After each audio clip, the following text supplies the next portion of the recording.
Hello everyone and welcome to English Grammar Cafe. Give, take, has, have इन सब words की meaning हमें पता है. बट इफ आई से she gave a loud laugh, तो यहाँ पर गेव का मीनिंग क्या है? देना, कि उसने एक हंसी दी. क्या कोई हंसी ऐसे दे सकता है कि लो ये रही? नहीं. एंड इफ आई से लेट्स टेक अ वॉक, तो यहाँ टेक का मतलब क्या है? कि चलो वॉक लेते हैं? नहीं. So here give and take are delexical verbs. Don't know what are delexical verbs? No issues. Today we will learn what are delexical verbs, why to use them, how many delexical verbs are there, and how to use all those dilexical verbs in the sentences. And at the end of the video, there is a quiz. So make sure you take it. So let's start today's lesson. But before that, if you haven't subscribed to my channel yet, subscribe it right now and hit the bell icon to get notification of each new video. Dilexical verbs. First of all let's see what is the meaning of the word delexical. Delexical का क्या meaning होता है? Delexical means having little और no meaning by itself. Means वो word जिसका अपने आप में या तो बहुत कम या फिर कोई मीनिंग नहीं होता, ऐसे वर्ड को बोलते हैं delexical. So delexical verbs are the verbs when they are used with some particular nouns they have very little or no meaning of their own. जब किसी पर्टिकुलर नाउन के साथ ये डिलेक्सिकल वर्ब्स यूज़ की जाती हैं तो उनका अपना मीनिंग कहीं खो जाता है और मीनिंग बनता है according to the noun. Confused? No problem, we'll clear all our doubts today only. Now the question comes, why to use these dilexical structure? भाई जिसका अपने आप में कोई ज़्यादा मीनिंग ही नहीं होता उसको हमें यूज़ ही क्यों करना है? So dilexical structure allows us to add some additional information in the form of an adjective rather than an adverb.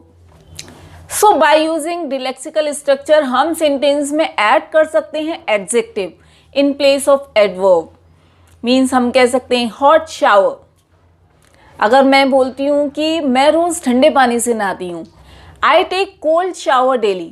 The sentence is sounding great. But if I say, if I don't use dilexical verb take, मुझे क्या कहना पड़ेगा? I shower daily with cold water. Sentence is sounding a little bit awkward. So that's why we use dilexical structure. Dilexical structures are very common in English. Let's see how many dilexical verbs are there. Some common dilexical verbs are have, give, take, do, go and make. Now let's understand all these dilexical verbs in detail with sentences so that it can be clear to you. Now let's see the first one, have. Have का मतलब क्या होता है? Have means होता है रखना, means have shows possession, means किसी चीज़ को रखने का भाव जब हम दिखाते हैं तो हम बोलते हैं has have. Now let's see how it is used as dilexical verb. So let's see the first sentence. We have breakfast every morning at 8 o'clock. So यहाँ पर have का मीनिंग क्या है? रखना, कि हम डेली सुबह 8 बजे नाश्ता रखते हैं? No. Here have means eat. We eat breakfast daily. So here have means eat. So have का यहाँ अपना कोई मीनिंग नहीं है. When we saw breakfast तो हमारे दिमाग में आया कि अगर breakfast है इसका मतलब have means eat. Let's see the next sentence. Please have this drink. So जब मैं बोलती हूँ have this drink, इसका मतलब है प्लीज़ ये ड्रिंक पी लो. तो have means here drink, पीना.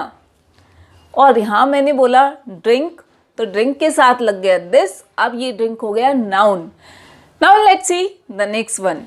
I had an argument with my sister last night. तो यहाँ had means क्या है? यहाँ had means है argued. I had an argument with my sister last night. तो यहाँ जब मैंने देखा argument, देखो argument को भी आप ऐसे रख तो नहीं सकते हो कि चलो मैंने ये चीज़ अपने पास रख ली. Here had means argued, कि मैंने कल रात अपनी बहन से बहस की, I had an argument. Now let's see one more sentence. Next week I'll have a conversation with my client. So here again have means to converse. तो next week मेरे client के साथ मेरी एक बातचीत है, means मैं बातचीत उनसे करूँगी. So here have a conversation means बातचीत करना. If I say he had a hot shower, उसने गर्म पानी से नहाया. यहाँ had means है नहाया. He had a hot shower. तो यहाँ हमने देखा कि have का अपने आप में कोई मीनिंग नहीं था, बहुत कम मीनिंग था. According to the noun, meaning is changed. So have can be used with lunch, breakfast, dinner, conversation, argument, discussion, break, rest, and many more words. Now let's see our next lexical verb. Take. Take means लेना. लेना means कोई चीज़ हमें देता है तो हम वो चीज़ लेकर अपने पास रखते हैं, लेते हैं. That is take. Now how to use it as the lexical verb? See the sentence. Take a break. You are looking tired. So take a break. आप ब्रेक को अपने हाथ में तो नहीं लोगे. So take a break means थोड़ा सा आराम करो. You are looking tired. Let's see next one. We took many photographs on holiday. तो यहाँ took का मतलब क्या है? लेना. कि उसने दिए और मैंने ले लिए? नहीं. Here took means short. But as a lexical verb we have used took, and which means short. We took many photographs on holiday. Next one. Let's take a walk. Now what does it mean? क्या आप walk को हाथ में ले लेंगे? नहीं. Let's take a walk means चलो थोड़ा घूम कर आते हैं. तो let's take a walk. Here take is the lexical verb. I always take a hot shower in the morning. मैं रोज सुबह गर्म पानी से नहाती हूँ. So I take a hot shower. Again यहाँ take का मतलब लेना नहीं है, right? आप उसे अपने हाथ में लेंगे नहीं. यहाँ टेक का मतलब है नहाना, bathe, and that's why here take is the lexical verb. So take can be used with turn, risk, care, and many more words. Now let's see our next lexical verb, make. Make means होता है बनाना, right? लेकिन when it is used as the lexical verb, how it is used? Let's see. Sentence number 1. My brother has made fantastic arrangements for the trip. मेरे भाई ने बहुत अच्छे arrangement किए trip के लिए. तो यहाँ make means बनाने से कोई सेंस नहीं है. अरेंजमेंट किए means arranged. लेकिन हम एक एडजेक्टिव कैसे लगाएंगे? तो हमने बोल दिया fantastic arrangements और हमने verb यूज कर दी made. And that's why here made is the lexical verb. Now the next one. Yesterday she made a short visit to the trade fair. Again, यहाँ made मतलब बनाना तो बिल्कुल भी नहीं है. She made a short visit to the trade fair means कल वो trade fair घूमने गई. वो थोड़ी सी देर के लिए trade fair घूमने गई. A short visit. So when I say short visit, so as a verb I have used made, and which is the lexical verb here. Now let's see one more sentence. Don't make a noise please. तो यहाँ क्या मतलब है? Noise means शोर. तो please शोर मत बनाओ. नहीं. प्लीज़ शोर मत करो. तो make is the lexical verb here, which does not have its own meaning here. Means यहाँ make मतलब है करना. Please don't make a noise. So make can be used with sound, conversation, comment, promise, suggestion, plan, and many more words. Now let's see our next lexical verb. Give means देना. कि मैंने suppose आपको 10 रुपये दिए तो मैं आपको ऐसे दे रही हूँ, right? But when it is used as the lexical verb, how it is used? Let's see.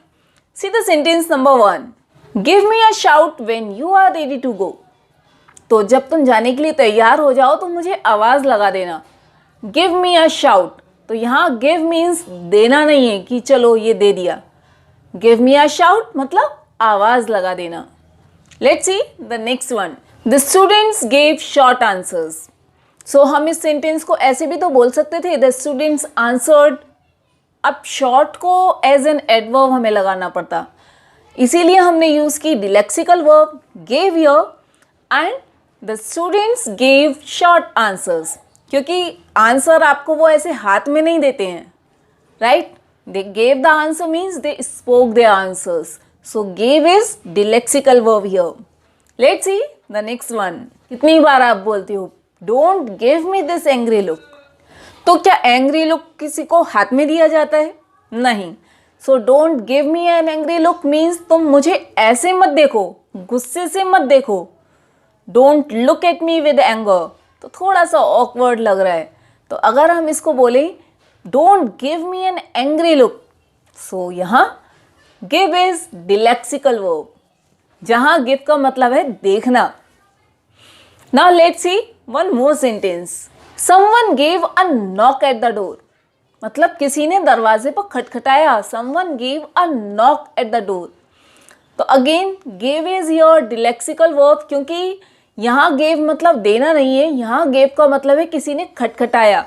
इस सेंटेंस को बोल सकते थे like someone knocked eight the door, लेकिन हमने बोलना था कि किसी ने सिर्फ एक बार खटखटाया. Someone gave a knock at the door.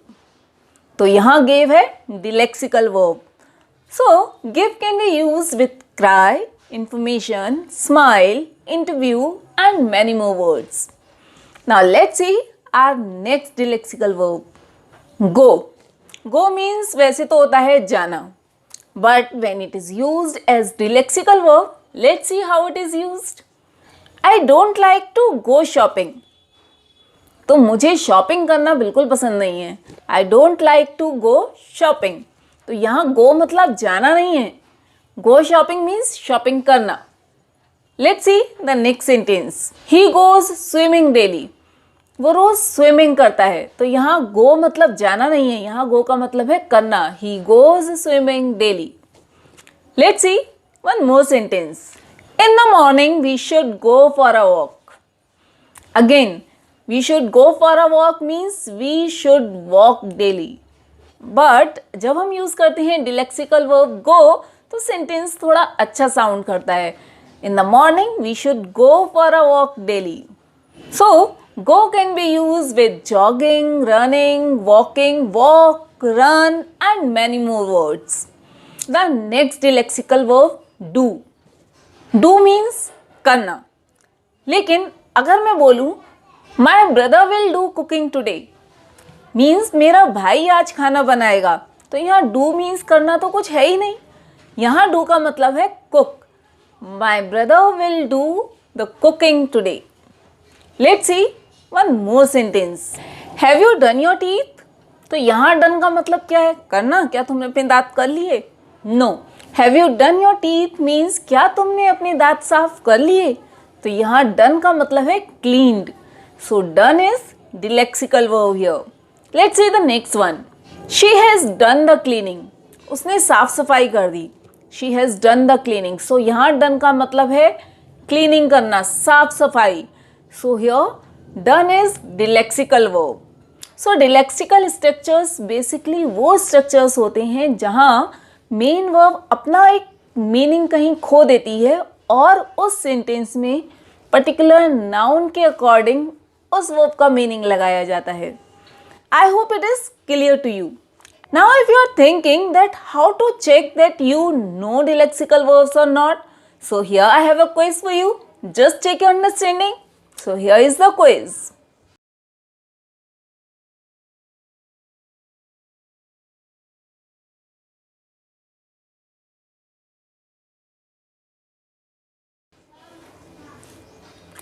Here are the answers. I hope all your answers are correct. If not, just watch the video again and enhance your understanding about lexical verbs. और अगर आपको video पसंद आया है, so just hit the like button and stay tuned for more informative lessons. Bye.